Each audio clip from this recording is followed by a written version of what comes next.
Zita.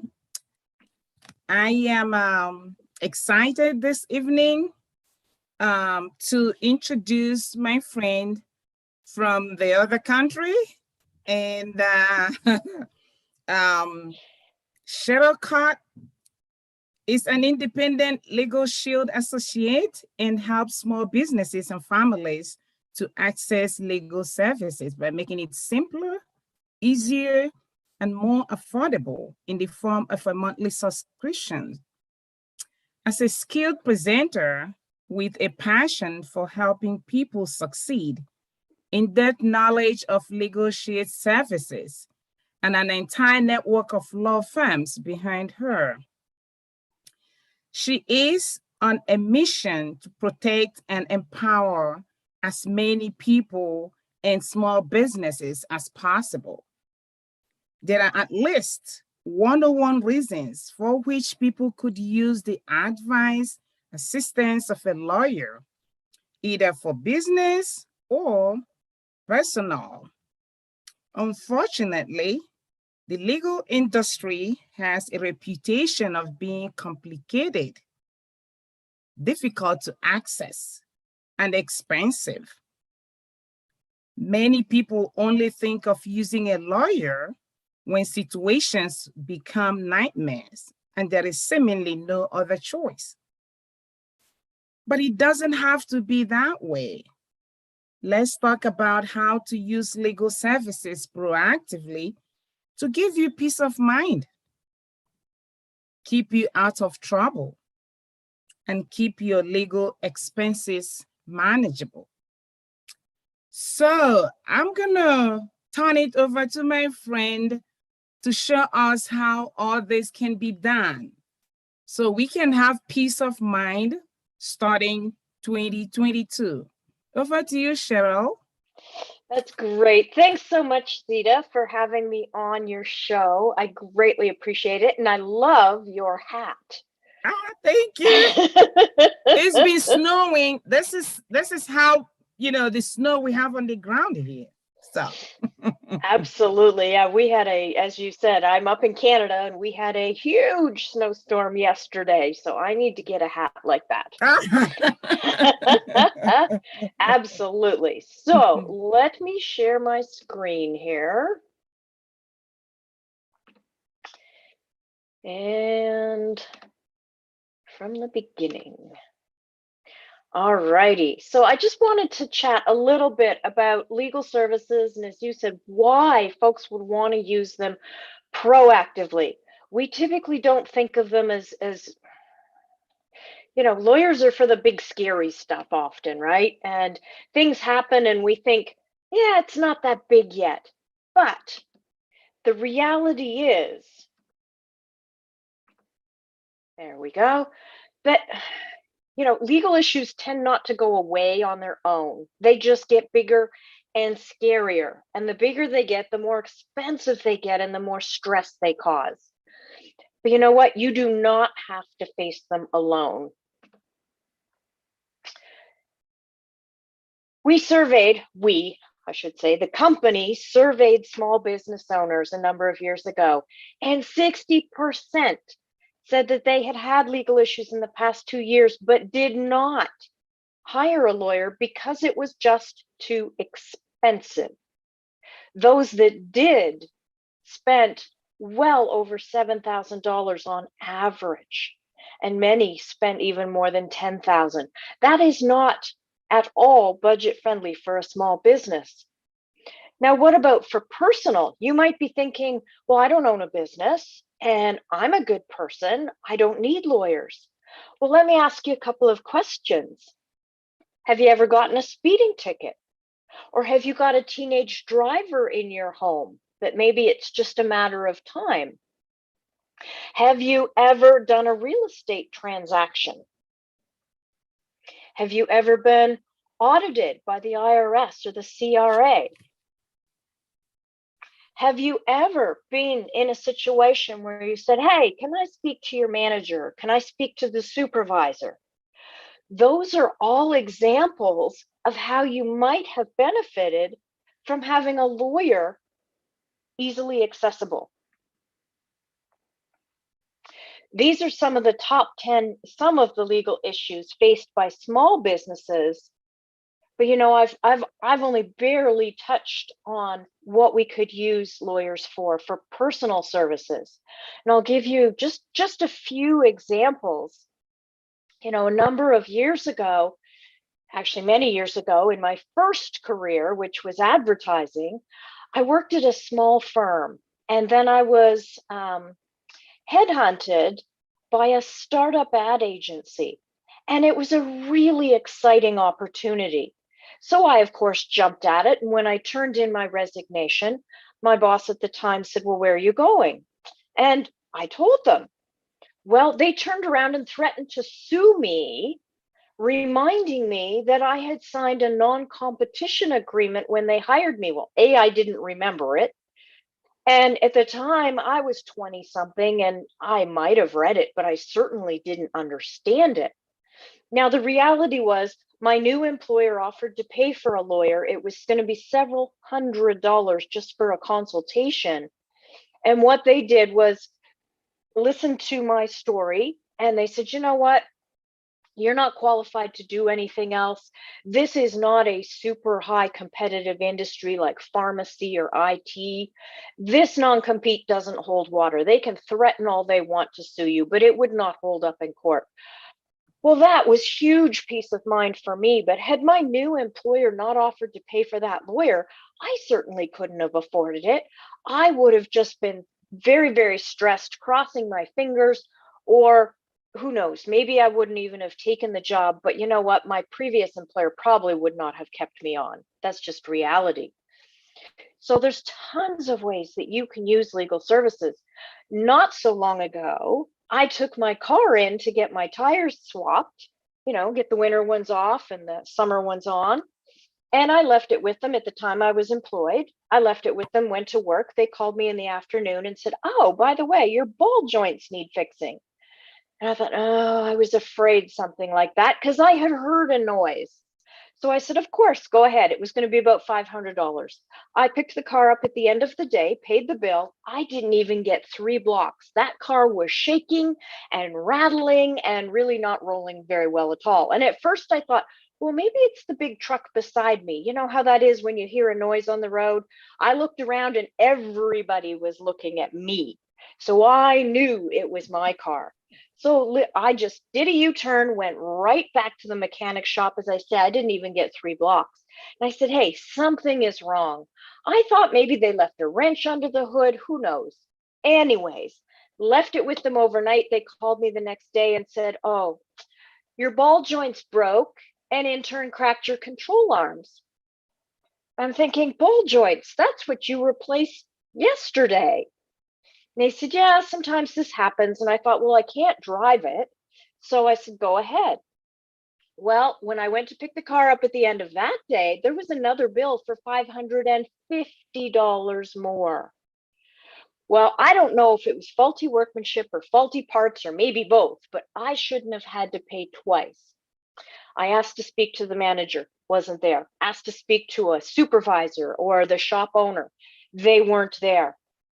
Well, normally what I would have done is go home and tell my husband to call and yell and scream and fix it, because I'm just not an aggressive person.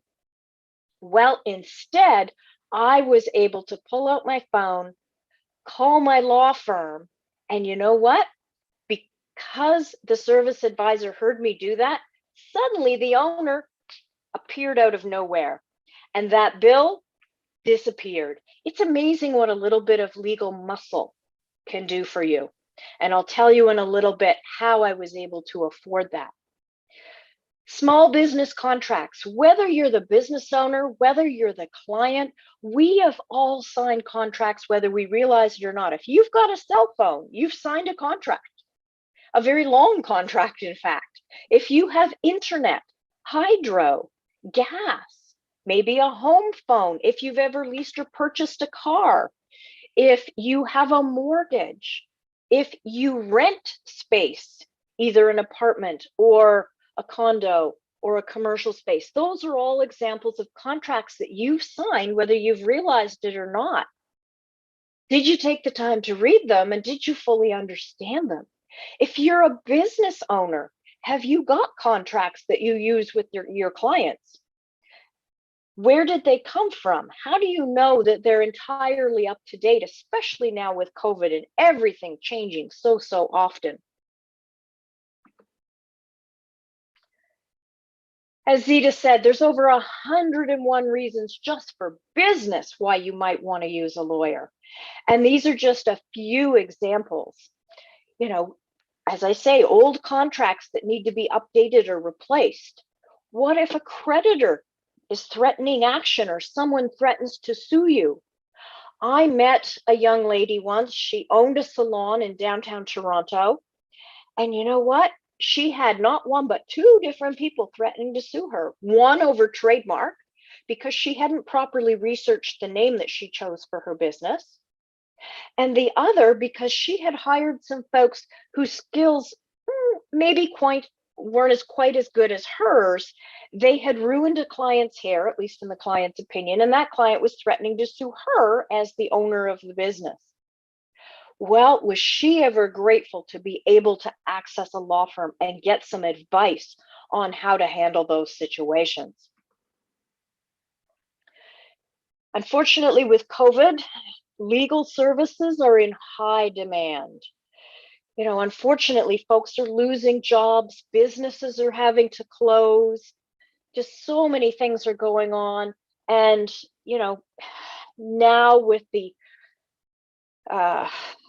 what do we say, the vaccine challenge or disagreement, you know, not everybody's in a position to get the vaccine, wants to get the vaccine, is capable of getting, and yet in some cases their jobs rely on it.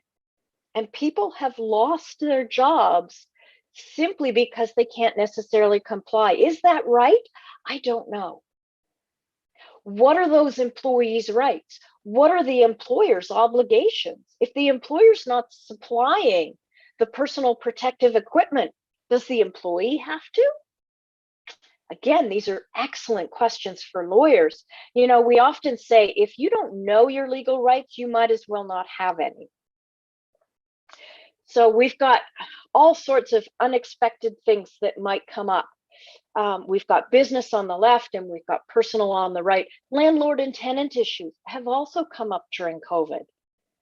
You know, for a while, nobody was able to evict anybody. Well, what if they can't pay their rent or just won't pay their rent? What if they are abusing and wrecking your property if you're the landlord? What if you're the tenant and the landlord is threatening to kick you out because now they want to sell the property because they've fallen on hard times thanks to COVID, right? Again, whose responsibility is it for personal protective equipment and to make sure that everybody's safe? These are just a few examples of things that have come up during COVID. And the list goes on and on.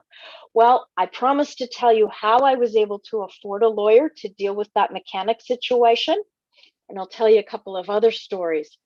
My husband got a letter saying he owed over $800 on a bank account that had been closed several years prior. And we figured this is probably a clerical error. It had been several years, and this was the first time we were hearing about it. And obviously, they knew where to send the letter, so they knew how to reach us. My husband called the bank and said, "Hey, I think there's been a mistake. I got this letter. It's clearly a clerical error." And of course, I can only hear half of the conversation, and it went something like this: "No, I don't wish to pay for that. Can I speak to your supervisor?" "No, I don't wish to pay for that. Can I speak to the manager?" And after the third round, I tapped him on the shoulder and said, "Stop wasting your time. Let's just call the law firm." So he did. They wrote a letter on our behalf. Suddenly it was fixed. The bank manager's calling us saying, "Oh, so sorry, that was a clerical error. How else can we help you?" Well, we knew it was a clerical error all along. Don't know why it took a letter from a high-powered lawyer to convince them of that. Legal Shield is how we were able to afford to simply tap our app and talk to a lawyer in both of those cases.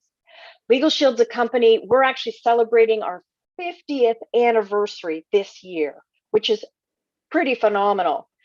Again, you might be thinking, well, how's that possible? I've never heard of it. Well, we only market word of mouth. Across Canada and the US, we're currently protecting over 4.4 million lives and over 140,000 businesses. We've got a network of law firms across both countries. Now, of course, I'm involved with Legal Shield. I'm going to say great things, but I'm not the only one. We've been written up by Forbes, talked about in Yahoo Finance, talked about by CNBC and Bloomberg. We've even got an A+ credit rating with the Better Business Bureau in Oklahoma, where our head office is.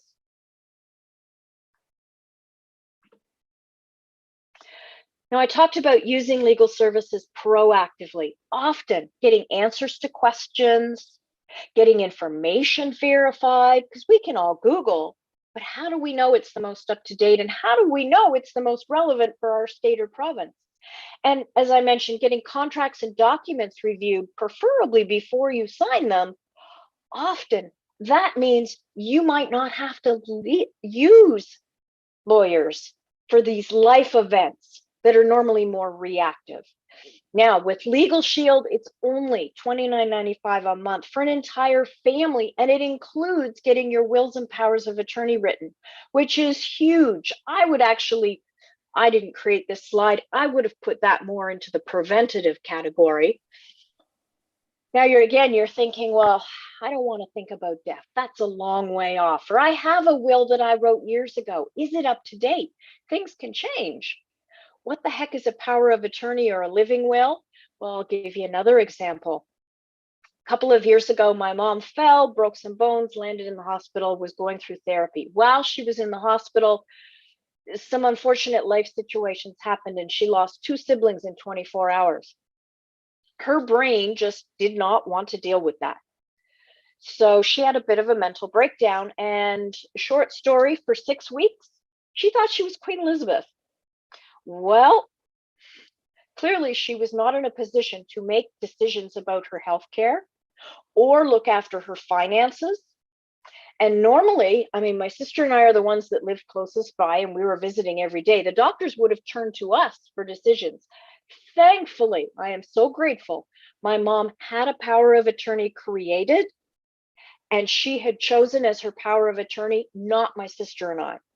That's a good thing, because my sister and I agree on nothing ever. We would probably still, 2 years later, be arguing over how to deal with her finances and her health care. So she has totally recovered and is also grateful that she had that in place. So when we talk about life events, I mentioned a few before, traffic tickets. What if you're named in a civil trial suit? If you're ever audited on your taxes? Well, all of these types of things are covered with a Legal Shield membership, and the kind of things that aren't would be major things where you're going to have a lawyer go to court on your behalf or with you. So a nasty divorce or custody situation, some other type of trial other than civil, driving under the influence, and criminal offenses. In those examples, our members get a 25% discount. If we're talking about something like a nasty divorce, 25% is a lot of money. Another bonus that happens with our Legal Shield membership, we actually have a 24/7 emergency button on our app. We can be in touch with a lawyer midnight on Christmas Eve, 7 a.m. Easter Sunday, no problem. Is it going to be, our local lawyer? Not necessarily, but you know what? It's going to get us enough help to calm our stress and keep us out of trouble. Often it's not what you say and do, it's what you shouldn't say and do. But how do we know, especially when we're stressed out? I was in a car accident a couple of years ago. Someone sideswiped me. I was turning left. They chose to run the light and they hit me in the rear end. I spun around, freaked out. The ambulance came and checked me out, said I looked okay, but thought I should still go to the hospital. The police were on the scene and yet still seemed to think I needed to go to the reporting center, which I didn't understand. And the tow truck driver wanted me to go with him because he was going to take my car to the auto repair. Well, I didn't know what to do. In my mind, I'm thinking, I feel fine, but if I don't go to the hospital, does that negate my health insurance? I'm not sure. Well, then I remembered I had Legal Shield. I pulled out my phone, I tapped my app, got on the phone with a lawyer in what felt like moments, and I just explained the situation and said, what should I do? They told me step by step what I should do, and then said, and if you have any issues with your insurance down the road, get back in touch and we'll help you with that too. It took my stress level from super high to much, much lower. Didn't get rid of it entirely, I will say, but certainly did help. Now, uncontested divorces, adoptions, separations, and name changes are also included in our membership. Uncontested means that nobody's fighting it. Our company does have a 90-day waiting period for those things alone, but that's okay because you don't want to enter into those things lightly. Again, we talked about businesses. Well, literally, we give small businesses, big business resources, but it fits in their budget. Our small business plans start as low as $45 a month. And our most expensive one for a company that's got several hundred employees is only $169 a month. Heck, most businesses would spend that much in a half an hour just on HR issues alone. So as you can see, it's a huge savings. Now, maybe you're in a great position and you can afford to have a law firm on retainer, or maybe you've got a lawyer in the family. That is amazing. Use them. If you've got a lawyer that you love, use them for the big scary stuff. Have Legal Shield for the little stuff. I mean, are you going to call your lawyer and spend a couple $100s to ask questions like, do I have to pay my part-time employees on Family Day? I don't know if you have Family Day where you are, but we do here in Ontario, but it's not a national holiday. It's not considered a stat holiday where everybody should necessarily get paid. And it's confusing who gets paid and who doesn't and how and when. Oh, it's crazy. It is way simpler to pick up the phone and talk to a lawyer and get that answer rather than trying to Google it. So that pretty much wraps up my presentation, but I'd like to tell you just one last story. There's a young lady, not a single mom, a divorced mom of 3. She lives in the Niagara region. And right at the start of COVID, if you can think back a couple of years, it was Easter weekend. Her ex was supposed to have the kids for Easter weekend. So she dropped them off on Thursday night. And on Good Friday, she gets a call from her middle child. Her kids were this is a couple of years ago, so 7, 9, and 11 at the time. Her middle son had some health issues. He calls his mom and says, Mom, I'm really scared. Daddy wants to take us to a party and I don't want to get sick. She says, yes, you should not go to that party. Let me handle it. Well, her first instinct was to hop in the car and just go pick those kids up. Well, and I'm going to stop sharing here. There we go. So her first instinct was to hop in the car and just go pick the kids up. Thankfully, she thought twice, grabbed her phone, tapped the emergency button, called the lawyer, and said, here's what's happened. What do I do? They said, do not pick up those children. If it's his weekend, you show up and take the kids, you're violating your custody agreement, and he could literally have you arrested. Instead, speak to your ex, however you can reach him, and let him know if he takes those kids to this event, he is not only violating the current bylaws and restrictions, but he's actually putting your one child in danger, and you could have him arrested. So of course she speaks to the ex. They don't go to the party. The weekend carries on.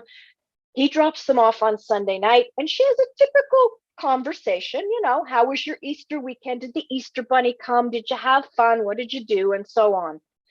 Well, turns out they had a great Easter weekend, except the middle child's arm was sore. She said, well, what happened? She figures the kids were roughhousing. Well, Daddy's girlfriend was very upset that we couldn't go to her family birthday party, so she twisted my arm. Well, grabs the phone, taps the emergency button. This is Easter Sunday night. talks to the lawyer, and at this point in the province of Ontario, they had said the courts are not hearing any temporary custody cases because, of course, every divorced parent out there that shared custody, it's COVID. They didn't want to shuttle their kids back and forth. So they said, no more, we're not hearing any temporary custody issues. Well, our member was not in court, but on court because it was virtual on the Wednesday. And those kids were safe. Now, I don't care how big of a retainer you have. If your lawyer is not your brother, you're not speaking to them on Good Friday or 11 o'clock on Easter Sunday night. That, to me, that is why I do what I do. Powerful stories like that. We give people peace of mind. We keep children safe. We help people navigate. We help businesses be more successful. Now, this is in no way meant to be an ad for Legal Shield. If you can afford a lawyer, great. If you've got a lawyer in the family, even better. But if not, Legal Shield might be a really good option for you. But either way, I strongly hope that you will all think about using legal services proactively to stay out of trouble, rather than waiting until you need help to get out of trouble. Thank you. Again, my name is Cheryl Scott. My contact information is in the chat. If anybody would like more information or just has some questions, I'd be happy to answer them. Thank you so much, Cheryl. Oh my goodness. A lot of information. And this is very useful information for all of us. And especially for my women that really get so busy with the day-to-day activities of child care, family care, world care, community engagement, that we forget the most critical issues of our life. A lot of women juggle a lot. They're dropping off kids, they're picking up kids, they're going to their job, they're doing this, they're doing that. And those are very important stuff to do. But what happens when you get into trouble? How do you navigate that with less stress? Because all you do on a daily basis is stressful. So how do you really pad yourself in such a way that that cushion will support you, help you when it's needed? So Cheryl is one of the women that I know is endowed with a lot, not just only for Legal Shield. She's really shielded in so many ways. And she's really providing that to us. Now, I know men also can take advantage of this, but the whole purpose of Word of Women is for us to know, share our expertise, support one another. And by the way, you guys know that this podcast is brought to you by the Word of Ability podcast in collaboration with Transform You Network. And I'm so excited for the opportunity we're given to share who we are. Cheryl, thank you so very much for coming. Cheryl is in Canada, but there's no barriers. These days, social media has made the world, a better place, as we're all experiencing a little village right now. It's a global village. I know a lot of us have all kinds of questions in their minds, and I'm going to invite our brothers, the guys, to join us. And let's just fire questions to my friend Cheryl. She's all prepared. Let's run with it.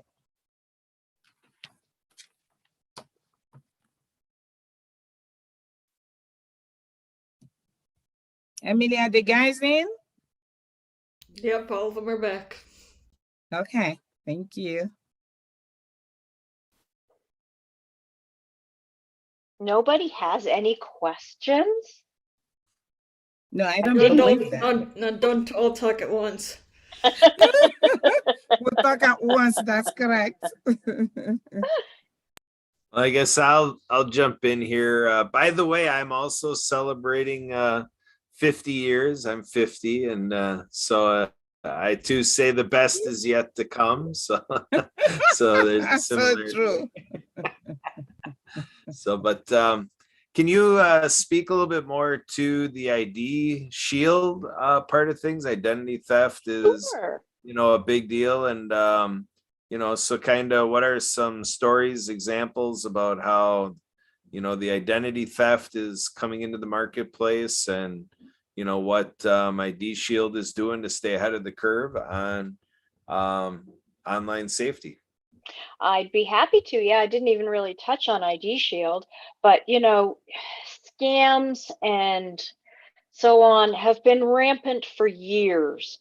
We all hear about data breaches all the time. Heck, the Canadian government was breached, TransUnion, Equifax, many of our banks. I mean, the list is massive. Many, many, many retailers. Now, does that mean your information is being sold and used? Not necessarily. Thieves will do it for different reasons, and we think about them, wanting to steal our credit and banking information. Well, that, believe it or not, is less than 20% of identity theft is credit and banking information. It's all of the other things, your social insurance or social security number, your passport, your emails, your foreign bank accounts, your health insurance number. Heck, I read an article in the Huffington Post before COVID, so this is probably 3-4 years ago now. At the time, an Ontario health card number was worth $1,000 on the black market. And I thought, well, that's kind of weird. Who the heck would want a health card number? And somebody explained to me that, well, if you live south of the border, say in New York, you've got a sick kid, you do not have health benefits, you can't afford to go to the hospital, but you know that you can get your hands on an Ontario health card for pennies and be across the border in a couple of hours. What wouldn't you do for a sick kid? And I thought, wow, that's pretty powerful. So there's one instance where COVID maybe worked in our favor because they shut down the borders. So that's been on the decline. However, there's many, many other thefts that have been on the rise. And it is scary. We think about thieves wanting our money. Well, the reality is they can only spend your money once. If they get their hands on some or all of your identity, they can spend it over and over, over and over and over. A friend of mine who, interesting fun fact, is Canada's only blind clown. That doesn't matter for the story. It's just an interesting fun fact. He went to the bank recently to apply for a line of credit. And they said, sorry, you've actually maxed your credit. He said, what do you mean? I only have one credit card and I don't use it. They said, no, you already have a credit line for $20,000 and it's almost at its limit. He says, what are you talking about? He called ID Shield.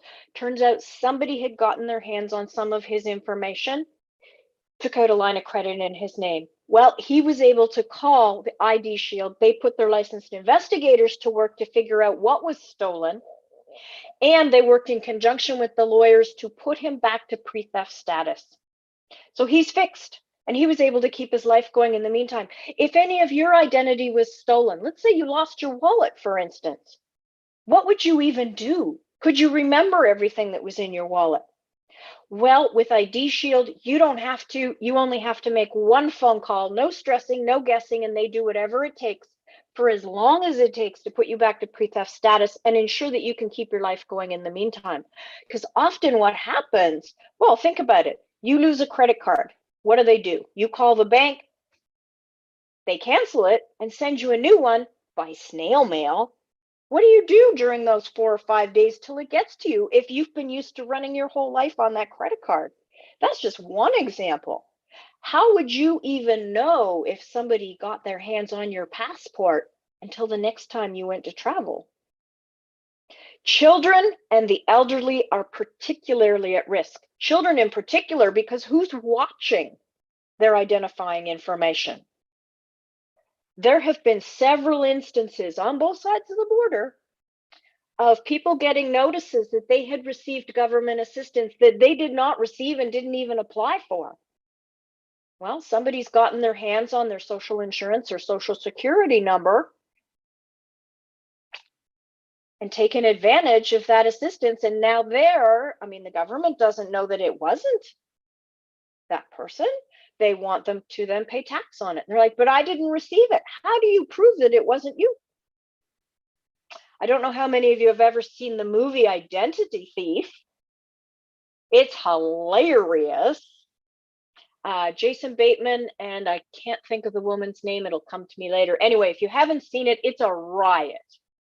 I mean, literally, he gets pulled over and they say, oh, sir, there's a warrant out for your arrest. He's like, well, what do you mean? They said, well, isn't this you? He said, well, yeah, that's me, but it's not me that you need to arrest. How the heck does he even prove that? That's where ID Shield could come in very, very handy, as well as having the emergency button for the lawyer.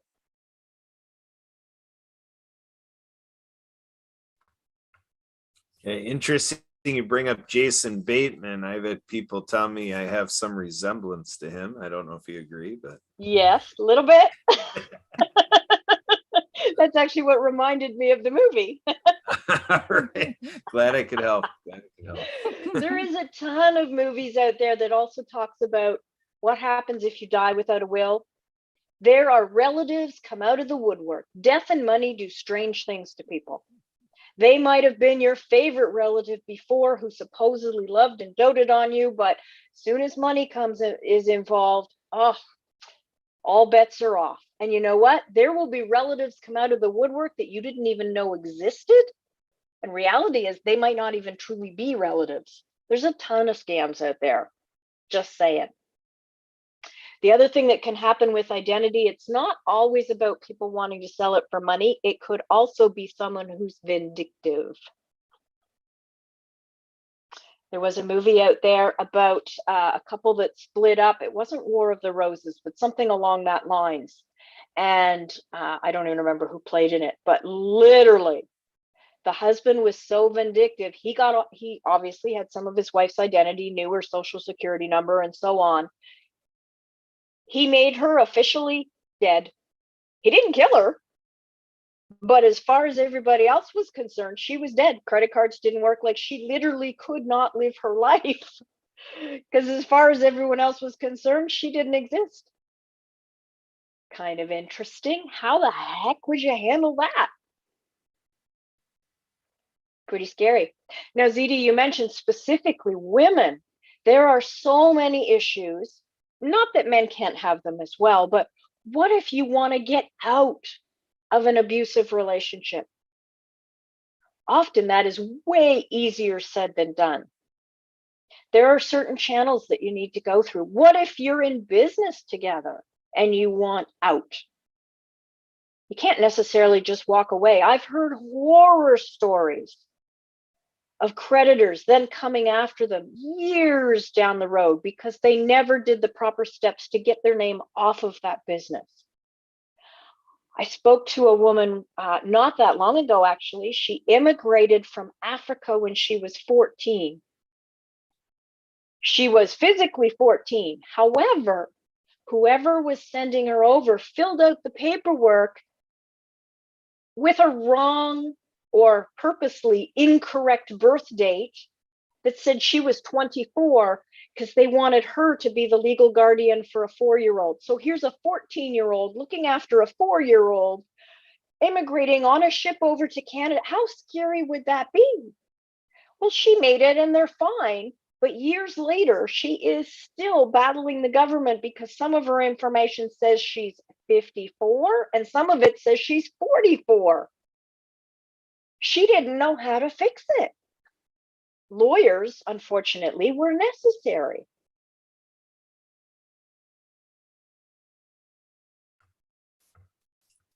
So Cheryl, 50 years of history. I'm guessing Legal Shield has seen it all. I'm wondering, do you happen to be on top of any case that would be like a class action lawsuit where many members were served at the same time because of corporate infringement or anything? There are some in the courts right now that are still in the works. So we don't yet know what the happy ending is going to be. But again, thanks to COVID, some employers were aware of their right or their obligations and others were not. Whether it was on purpose or not, they weren't necessarily doing what they were supposed to do to keep their employees safe.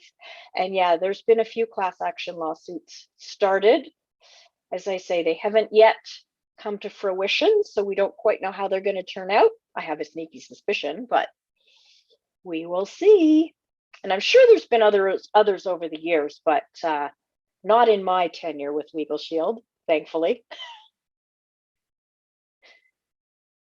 So I have a question, Cheryl. Can a group of women or a group or a community actually purchase Legal Shield? Or it got to be an individual? It needs to be a family or a for-profit business. Oh, nonprofit does not qualify. Not at this point in time. And for a couple of reasons. In many cases, there are lawyers that are willing to perform pro bono work, meaning for free, or at a discount for not-for-profits and charitable organizations. And the other reason is that that's very, very different rules, regulations, and laws. So they kind of fall into a category unto themselves. So are you saying, Cheryl, that if I'm looking at my membership to Legal Shield and I'm on the board of directors of a nonprofit, I mean, Legal Shield will play some role. The individual has within the, I mean, I understand what you're saying, not protecting the nonprofit, but people can be protected for their work in the nonprofit, right? Correct. Yes. Especially if you're a signing officer, you would really want to be protected and understand, okay, if I'm signing this document or that document, or I'm signing checks, what am I opening myself up to in terms of liability? You know, are you going to be held accountable if something, heaven forbid, should go wrong? And of course, there's been all sorts of horror stories about charities and not-for-profits that either weren't on the up and up, or somebody got in there that shouldn't be there, or just, you know, bad things do unfortunately happen to good people. So yes, the individual could use it for themselves, and I highly recommend it for anybody that's on a board of directors. Now, that being said, they could also ask questions that have to do with the not-for-profit. So if you were hiring or firing people, for instance, HR issues, how do you go about that? Our law firms would answer those types of questions as well. Right, so you're asking as the HR representative or as the head of the board of directors.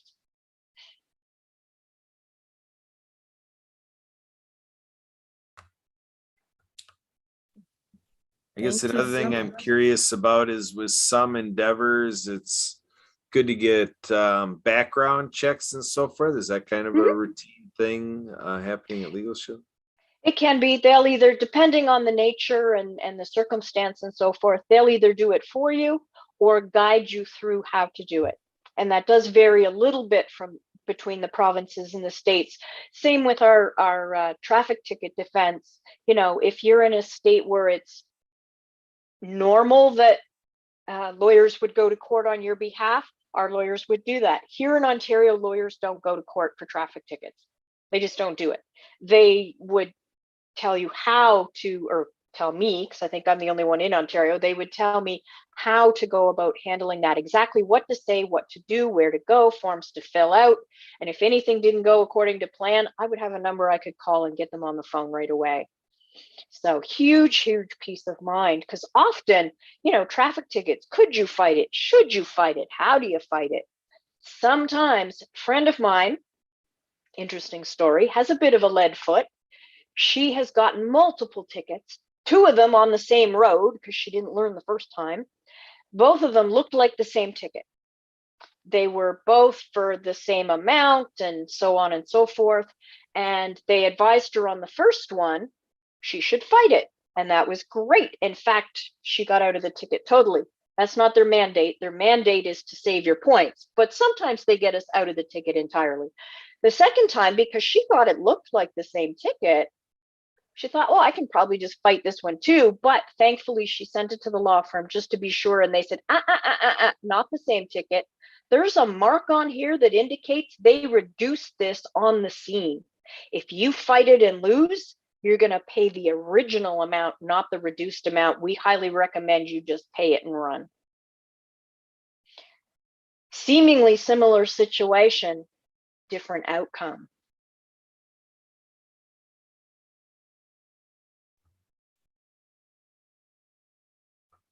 Yeah, I had an interesting legal thing that I ended up handling myself, and I was able to get the result I needed, but it did get real dicey real fast because it happened to be with a vehicle, with an RV, a recreational vehicle, a camper.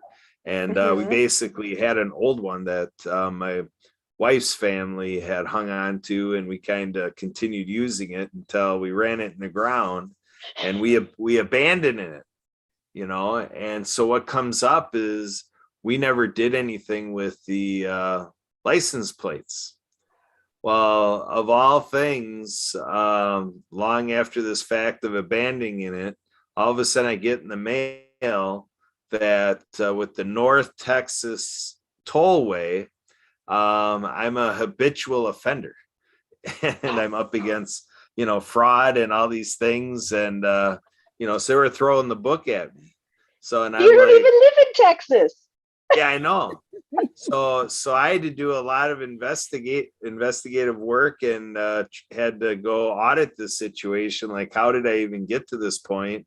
And, in the end of it, it ends up that the thing got a little harder to trace or figure out because it went through the indigenous community that with the indigenous community, they're able to produce their own plates and stuff, but the bottom line here is that somebody took my plates and used it for their own benefit, that they just didn't pay tolls in North Texas, and they didn't worry about it because the cameras were going to catch my plates.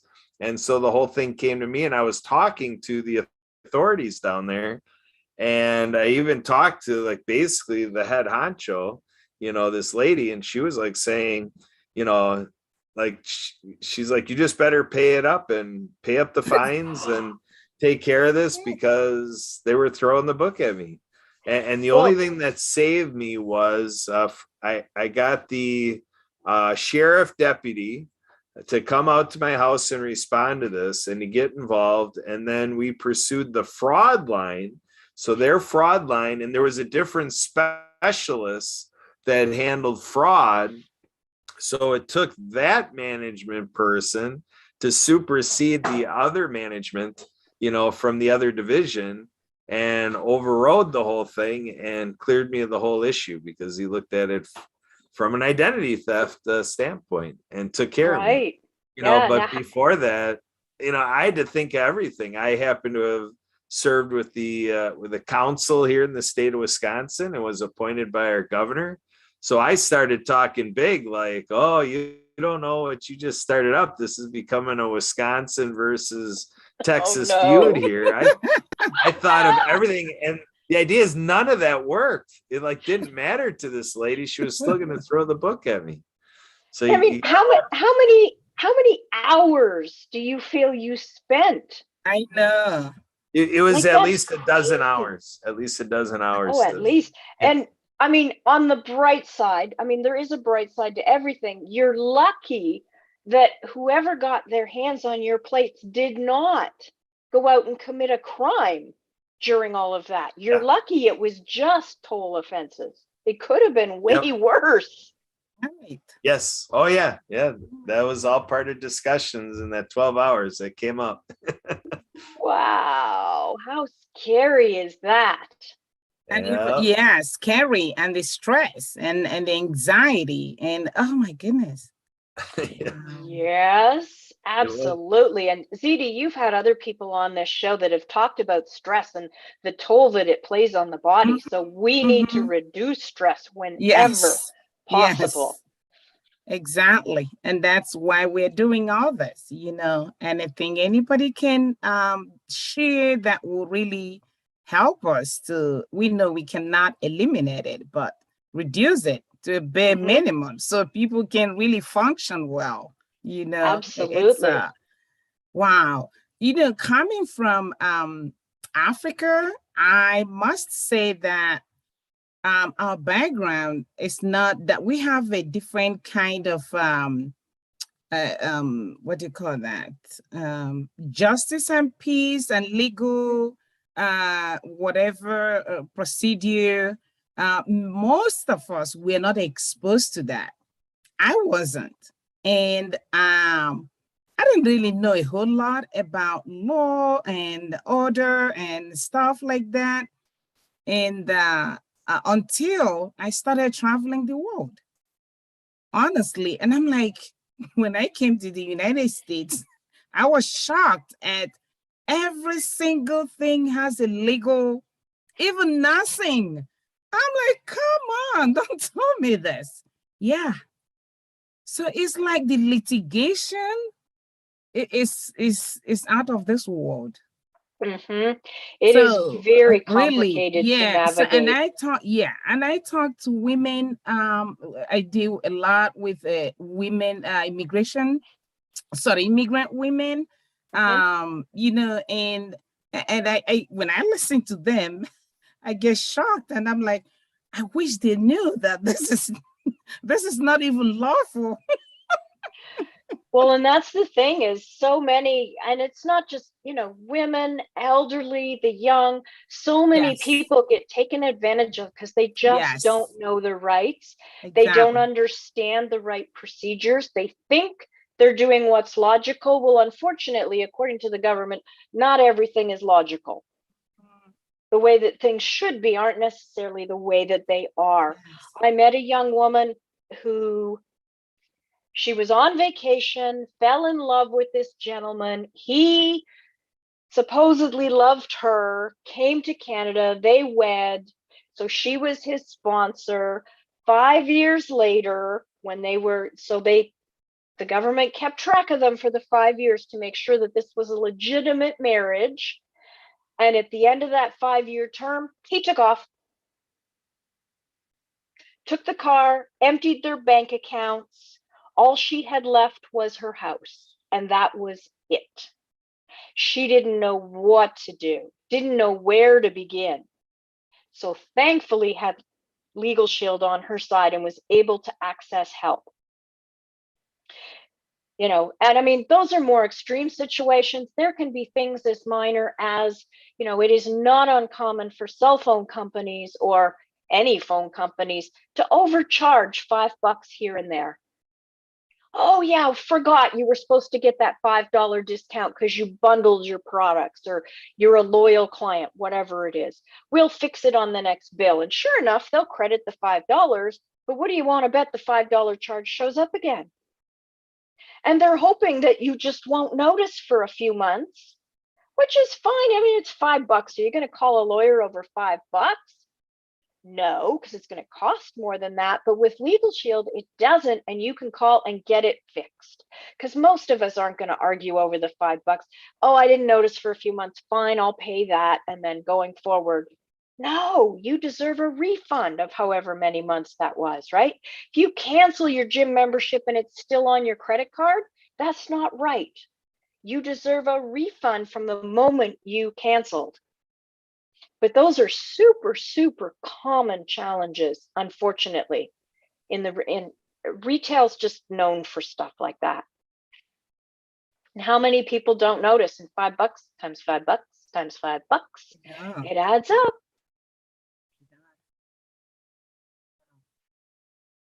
Wow, great lesson. Wonderful information. And let me tell all of your viewers and listeners this. If you are thinking of starting or purchasing a business, do not do so until you talk to a lawyer. You will also going to need a good financial planner and a good accountant, but you need to talk to a lawyer before you head into that, and simply ask, I'm thinking of starting this business. I'm thinking of purchasing this franchise. What do I need to do? And how do I go about it? You're probably really good at your craft. I mean, and my background's as a career coach, and so many people have said to me, you know what, if I don't get a job right away, I'll just hang out a shingle and be self-employed. I'm a carpenter, I can work out of my garage. I'm a plumber, I can work out of my truck. It's like, well, they're probably really good at their craft, in this case, carpentry and plumbing. What do they know about starting and running a business? Bookkeeping, taxes. What if maybe you know the basics and you can Google it, and that's great. What if you suddenly get a client in another state or province? Do you charge your state taxes or their state taxes? Maybe both tax, but which one do you submit? I don't know. It can get really complicated, and the government will not accept the excuse, I don't know. Right. That is just not okay in their mind. Yeah. Wow.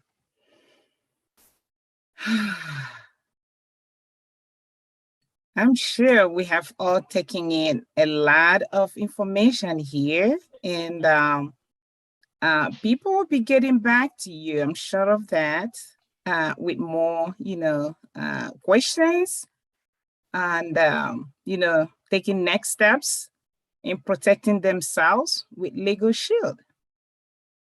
This is a necessity here I now. could talk for hours with stories. As you know, Zita, I could go on and on and on, but I won't. But if you are on information overload and questions come to you later, feel free to reach out. I am happy to chat with anybody. Thank you. I'm sure people are listening and they're taking that information in. Yeah, so it has been a wonderful time having you here, Cheryl, to share this whole information about Legal Shield, and also to know that they're 50 years old. So they're not really something that just started. There's a lot of experience behind them that we must actually take advantage of this opportunity. I encourage every one of us to take advantage of it. So thank you. If nobody else has any questions, I think we're gonna have to wrap it up at this point. And we will have to, I will make sure we get you back here sometime, Cheryl, because we need this information. Sometime down the road, I would like to, get you back in and deal with other aspects that we're not, covered today. So that thank you one more time. Fabulous. Yes. I appreciate that. Yeah, thank you. So, Kat and Emily, you have anything to add? Yes, Zita.